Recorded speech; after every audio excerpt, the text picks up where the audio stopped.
Élève pilote, 6 juin, 19 juillet 1915. Les cours d'élèves pilotes se terminèrent fin mai. Les examens furent ce qu'ils devaient être. Tout le lot, ayant eu de bonnes notes, fut reçu. Nous n'avions plus qu'attendre notre affectation dans une école de pilotage, une vraie cette fois. Le 3 juin, Gondres, Lafaille, Porot, Viguier, les sergents Chemin et de l'Enfant quittions ce cher commandant à l'air et son camp pour l'école Maurice Farman à Étampes. Moi, qui avais bataillé 2 mois avec mes moteurs rotatifs, qui connaissais en entier le caudron G3, j'aurais dû être affecté à l'école du Crotoy, qui était précisément l'école des caudrons rotatifs. Mystère des affectations. Je laissai faire et suivis mes camarades. On nous équipa du fourniment du parfait fantassin montant en ligne. On nous donne même un fusil modèle 1870, je crois. Comme uniforme, on nous affubla, les 4 deuxièmes classes, 1000 pardons pour tu étais brigadier d'artillerie, de 4 pantalons différents de couleur grise avec de larges rayures noires, de 4 vestes différentes aussi. J'ai oublié la couleur de la mienne, mais je pourrais décrire celle de Gondres qui était faite de velours marron clair du plus pisseux effet. C'est dans cet accoutrement que nous avons débarqué à Étampes le dimanche 6 juin 1915 et reçu avec des cris et des rires de nos camarades déjà en place depuis plusieurs semaines. Nous étions tellement ridicules que le lieutenant Lacouture, qui commandait l'école, tout en étant élève, nous fit distribuer de suite un pantalon et une veste de cuir qui seront aussi nos tenues de vol.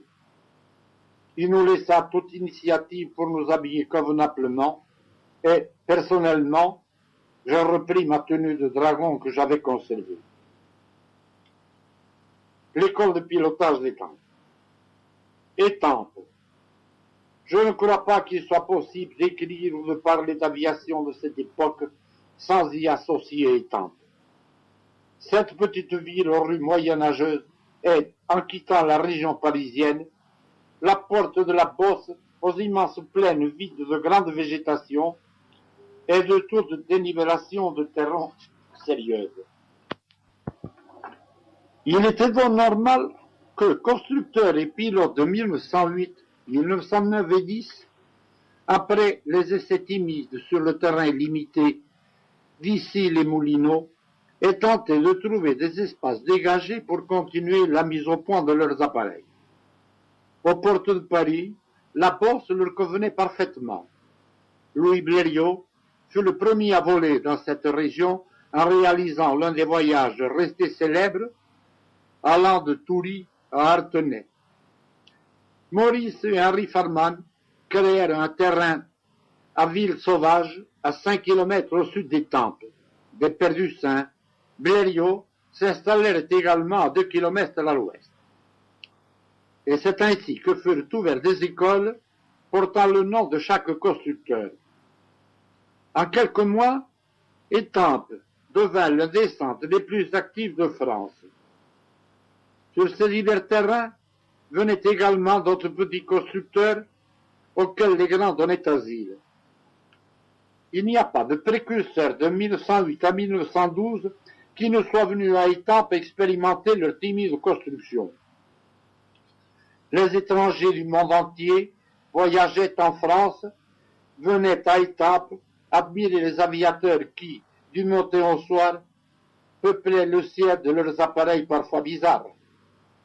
Souvent, ces admirateurs, venus en curieux, étaient conquis par nos avions, à ce moment les meilleurs du monde.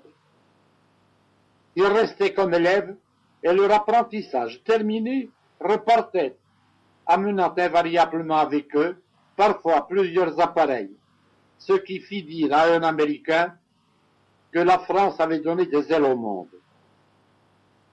Par mon fidèle journal L'Aviation illustrée, que je m'excuse de citer encore, je connaissais la vie d'Étampes, son activité, les pilotes qui s'illustraient, et aussi, hélas, les noms de ceux qui, trompés par une mécanique encore fragile, venaient y trouver la mort. Ce 6 juin, nous logions rue Manivelle dans une maison louée pour nous. Tout cela au compte de Farman.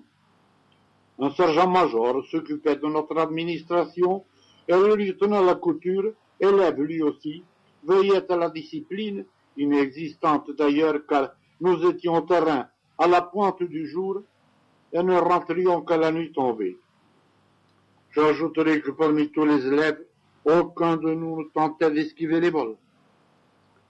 Nous étions conduits à Ville-Sauvage par un curieux char-à-banc tiré par 3 chevaux. Il était fourni, évidemment, par la maison Farman et existait avant nous. Il était devenu légendaire. J'entends encore le roulement de ses roues de fer et le pas des chevaux sur le pavé des rues de la ville encore endormis. Combien de fois, étant en retard, n'avons-nous pas connu après cette sympathique guimbarde en coupant par les petites rues, allant aboutir à la tour penchée, où elle marquait un court arrêt pour laisser monter le lieutenant. Et quand un cas, accompagné de nos chants, nous arrivions au terrain en même temps que le jour naissait. Nous avions 3 moniteurs. Monsieur Dor, civil, aux extraordinaires yeux bleus, vieux pilote de la maison Farman depuis ses débuts.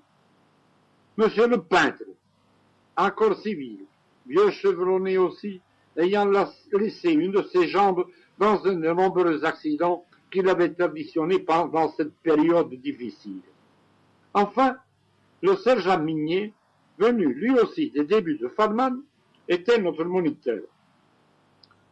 C'était le type accompli du pilote d'alors. Calme, froid, parlant juste pour dire ce qu'il fallait, il ne plaisantait jamais. Cela ne nous empêchait pas d'avoir pour lui une respectueuse affection. Déjà vieux moniteur, il savait déceler pour chaque élève la méthode qui lui convenait. Il partit plus tard au front et devint lieutenant. Il devait avoir un nom dans l'histoire, car c'est lui qui, à l'armistice de 1918, s'en alla avec un Breguet 14 rechercher dans les lignes allemandes la délégation venant signer la reddition de la Grande Allemagne et parmi ses membres le colonel Winterfield dont j'ai déjà parlé. Quelques détails sur l'école. Notre matériel aérien se composait de plusieurs biplans type 1911-1912 à queue cellulaire avec stabilisateur à l'avant. La planche à pain, nom qu'on lui avait donné. Il équipe le terrain. Le terrain, je l'ai dit, était situé au lieu dit de Ville-Sauvage, à gauche de la route de Paris-Orléans, à 4 km au sud des Temples. Très long dans le sens nord-sud, il avait en bordure un petit bosquet d'arbres et c'est autour de lui qu'inlassablement Bigny nous faisait tourner dans nos vols en double commande. Dans son milieu, un cercle blanc de 100 mètres de diamètre servait à passer les brevets de l'aéroclub, brevets très importants à cette époque. 3 hangars pour les appareils, 2 baraques en bois pour les bureaux et vestiaires des pilotes. Pas de soute à essence. Les pleins étaient faits avec des bidons de 5 litres et un vieux chapeau melon comme filtre, fortune. L'école avait aussi des élèves civils, instruits par messieurs Dor et le peintre. Nous nous entendions fort bien avec ces jeunes gens, dont quelques-uns étaient étrangers. Il y avait même un japonais qui portait un nom Ishibashi Katsuro. Nous reverrons d'ailleurs plus loin ce curieux et ce sympathique personnage. L'instruction